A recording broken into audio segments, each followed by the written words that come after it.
Hello everyone, and welcome to my February reading wrap-up. I read 22 books last month. 9 were by new-to-me authors, and 10 were new-to-me books by authors I'd read before. 7 of the books had been on my owned TBR shelves, and 3 were a reread. Regarding authors, 18 books were written by a woman, 12 by an author of color, 6 by a queer author, and none by a Jewish author. Regarding main characters, 21 books had at least one woman, 15 had at least one POC, 5 had at least one queer character, and 2 had a Jewish main character. The genre spread was 9 contemporary, 6 historical, 3 sci-fi, 2 fantasy, and 2 horror. 3 books were graphic novels, and 2 were poetry collections. I DNF'd 5 books. My ratings were 3 5 stars, 3 4.5 stars, 5 4 stars, 5 3 stars, 1 2-star, and 5 1-stars. 14 of the books I read last month were for the Blackathon and Contemporary-a-thon readathons. I did a separate wrap-up video for those, which I'll link to up in the cards and down in the description. Next, I'll talk about the rest of the books I read in February in order from least to most enjoyed. Next is Operation Chaos by Poul Anderson. This is an alternate history, sci-fi / fantasy in which technology combines with magic like shape-shifting and werewolves. It was an interesting concept, but literally every other paragraph had patronizing misogyny in it. There's a female character who has the same exact rank as the point of view character, and he constantly refers to her in a derogatory way, talks to her as girl and woman, and upon his first impression of her starts rating her based on her appearance when he doesn't do that to other men that he's introduced to the first time. It was so eye-roll worthy and disgusting, I DNF'd it and gave it 1 star.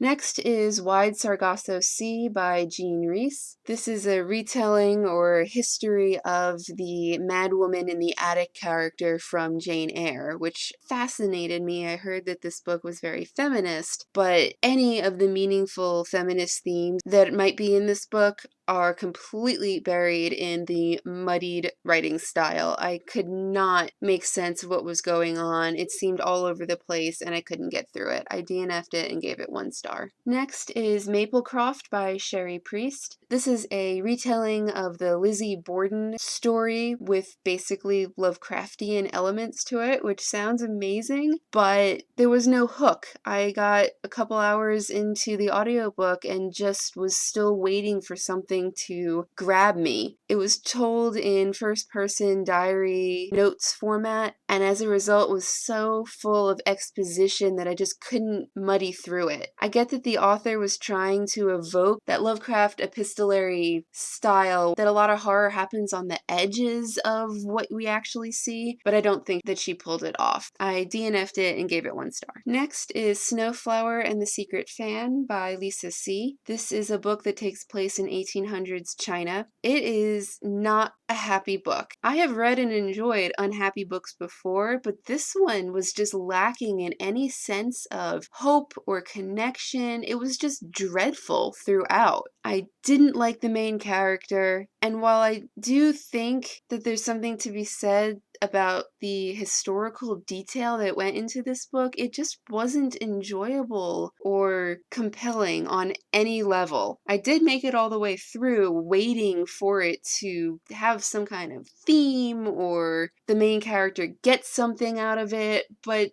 it just didn't happen. I own the movie and I'm very interested to see how they translated this into film format, but this book didn't work for me. I gave it 1 star.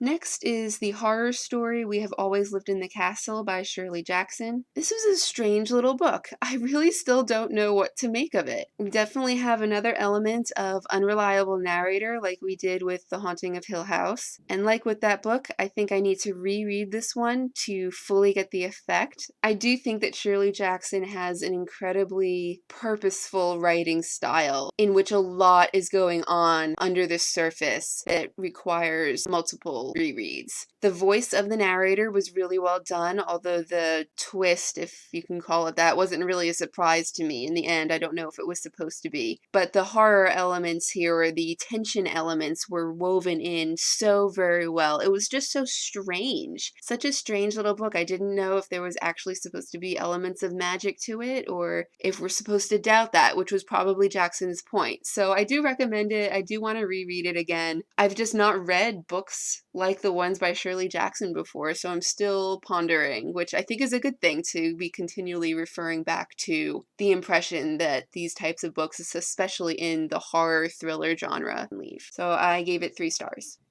Next, I read Descender Volumes 2 and 3. I gave Volume 2 4 stars. I continued to enjoy the progression of the story, and I really liked Blugger and Andy's growing relationship. They're really funny. Volume 3 was entirely backstories of all the different characters, and while I did enjoy them and think that they were important, the fact that it took an entire volume away from the progression of the story as a whole detracted a little bit from me, so I gave it 3 stars. I'm still excited to continue to the last 3 volumes of this series. And finally on my list is The Lady's Guide to Petticoats and Piracy by Mackenzie Lee. This is a sequel to The Gentleman's Guide to Vice and Virtue, which is an historical novel series that weaves some magical elements to it, and it's got a lot of adventure and humor. This book I think I liked even more than the first one. It follows the main character from the first book's sister, and she is great. The characters that she meets are great. This is a superb feminist novel.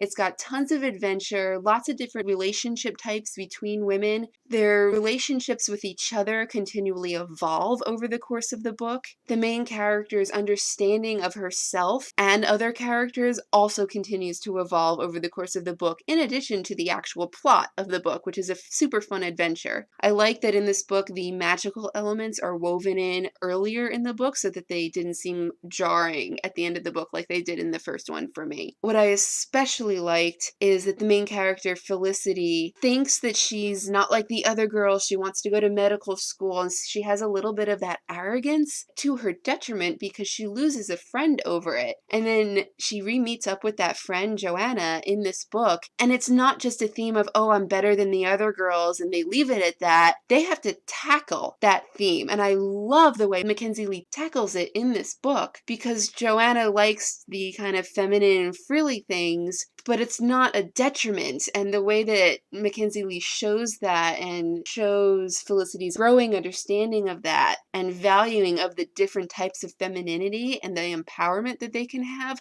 oh, it's so good. I highly, highly recommend this book. I love Felicity's queer platonic relationship with Sim and trying things out and finding that things aren't to her liking. It's so good. Now I want to go back and reread it, and I really hope Mackenzie Lee continues writing in this series. I loved it. I gave it 4.5 stars. And that's everything that I read in the month of February. Let me know down in the comments if you read any of these books and what your thoughts on them are. Thanks for joining me.